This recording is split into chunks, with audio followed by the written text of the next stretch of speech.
लैला की अचानक दफ्तर में तबीयत खराब हो जाती है और वो फौरन कैस को फ़ोन करती है, जो भागकर उसके पास पहुंच जाता है। लैला बताती है कि शायद बच्चा पैदा होने वाला है, जिस पर कैस खुशी से उसे फौरन अस्पताल ले जाता है।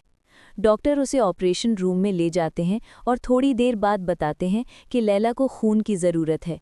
कैस का खून मैच होने पर वो फौरन खून दे देता है।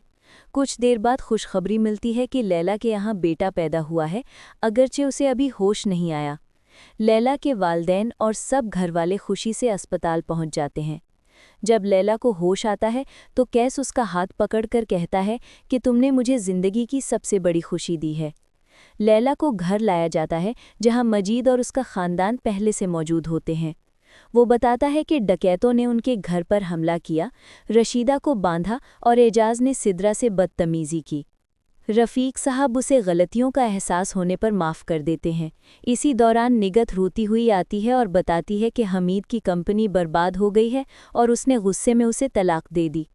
रफ़ीक साहब हमीद को वापस घर बुला लेते हैं। हमीद और जैसान दोनों अपनी गलतियों पर माफ़ी मांगते हैं और सिद्रा जैसान को माफ़ कर देती है। रफ़ीक साहब सिद्रा और जैसान की शादी की इजाज़त दे देते हैं और नुदरत अपने बेटे फैसल की शादी शफ़क़ से कराने की ख्वाहिश ज़ाहिर करती है, जिसे सब कबूल कर लेते हैं। कुछ ही दिनों बाद सिद्रा और जैसान की सगाई होती है।